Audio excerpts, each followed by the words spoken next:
going on, you guys? Welcome to the Face Mask Podcast. This is John Alsace, and today I have to, I'm pretty sick, you guys. Feeling like crap. But I still wanted to take the time out of my day to get you guys some content. But you're just gonna have to bear with me. Probably gonna sniffle, sound like shit today. But today I wanted to get into, this is a guy that, I don't know.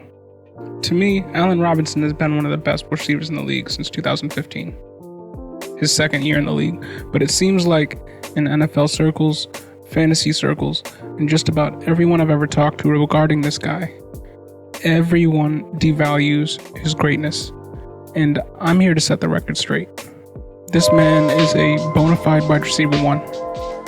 Top 12 receiver in the league. And he pretty much, outside of a few seasons and for a few reasons outside of his control, he has been one of the best 12 best receivers in the league since 2015. So let's rewind the tape and take a look at why he's so criminally undervalued before we take a look at what's next for this guy. So the story begins in 2014 when he was drafted at the age of 21 by the Jacksonville Jags to be Blake Bortles' new number one wide receiver. Prior to him getting there, they had Mike Brown and Cecil Shorts as their two wide receivers, which, neither of which had more than 777 yards and three TDs in 2013, with Chad Henne passing them the ball. Not looking very good. But in 2014, it was supposed to be the beginning of a new era in Jacksonville. They had acquired Marquise Lee and Allen Hurns, as well as Blake Bortles, in addition to our guy Allen Robinson. And Robinson came in second that year in yards on his own team to Allen Hurns, and it looked like Hurns was going to be the guy in Jacksonville moving forward. And that's wrong, because the next year, Allen Robinson had his best year to date. He experienced the all too well-known second-year leap to the tune of 1,400 yards and 14 touchdowns on 151 targets from Bortles. And it was looking like the Jags had found their best wide receiver since Jimmy Smith and Keenan McCardell in the 90s. And he was the wide receiver 6 that year, sandwiched in between Odell and Larry Fitz. And he was ahead of guys like prime AJ Green, prime Doug Baldwin, Demaryius Thomas when he was with Peyton. He was that guy. Allen Robinson, after his second season, was looking like the heir apparent to perennial wide receiver one status. And then Blake Bortles imploded. He had previously passed for 4,428 yards, and with a TD to interception ratio of 35-18. Pretty good for a second-year player, and they were looking for him to take another jump in his third year, kind of like what we've seen from Josh Allen. But in his third year, Blake Bortles fell apart, as he regressed in all areas of the game, failing to surpass the 4,000-yard mark and passing for 12 less touchdowns and only 2 less interceptions on the year. And he never even got up to this level of production in subsequent years, as his numbers just kept on dropping and dropping, culminating in him getting cut from the team that drafted him in 2018.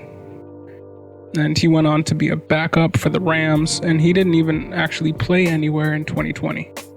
So, needless to say, Allen Robinson has gone the way of his quarterback for the next 4 years of his career. In 2016, he failed to break 1,000 yards.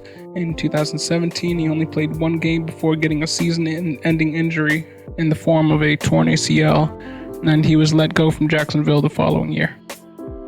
But his fall from grace was 1,000% on the QB that he'd been forced to make his living with for the first 4 years of his career. But there was hope, because in 2018, he was signed to the Chicago Bears and was gifted a brand new QB with which to revamp his standing amongst his peers in the league, and that QB was Mitchell Trubisky. So, seriously, the luck that this guy had through his career has been insanely bad thus far. Needless to say, in 2018, he failed to even get back to his lackluster 2016 numbers. But that's where it all changed.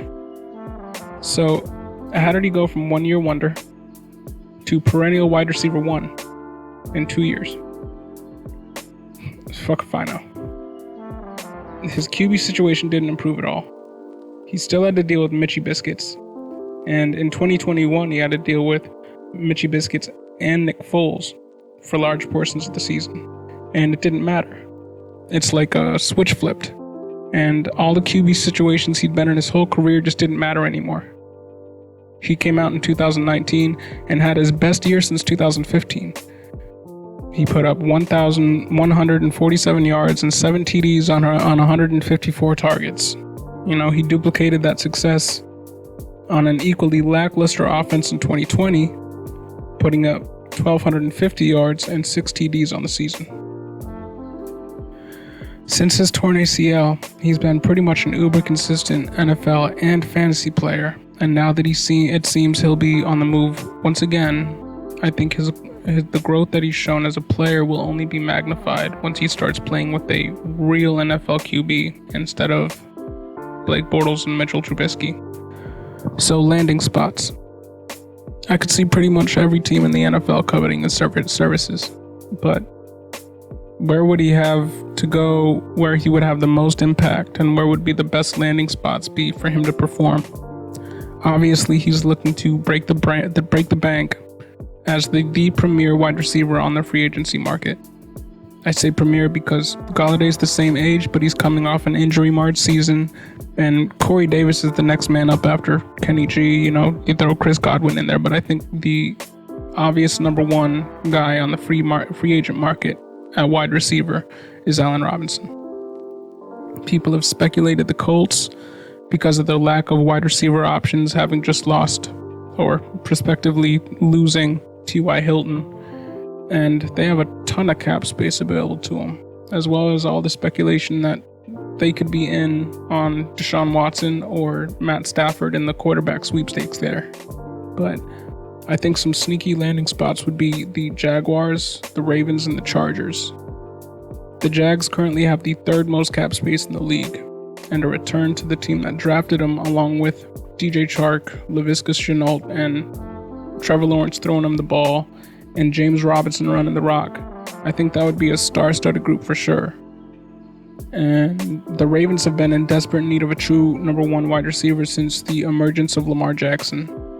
So I think it'd be good for him to go there. I don't know if he'd put up the same numbers because they're obviously a run-first team, but it would be interesting to see what Lamar Jackson could do with a true number one instead of like Willie Snead. And the Chargers.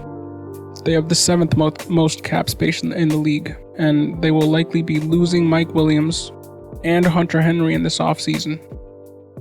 So pairing Allen Robinson with Keenan Allen and Austin Eckler, with Justin Herbert throwing him the ball, I just think that would be pretty awesome. Obviously, the Pats, the Jets, the Washington football team are in there as possibilities too, but I don't think these teams have the personnel to maximize the abilities of an Allen Robinson at this point in his career, and I think that's going to be foremost on his mind entering free agency is, how do I get looked at as one of the greats? I'm not going to go to a team that doesn't throw the ball or doesn't throw the ball well. Anyways, what do you guys think? Do you guys agree with me in thinking that Allen Robinson's a top 12 wide receiver in the league? And where do you think he ends up?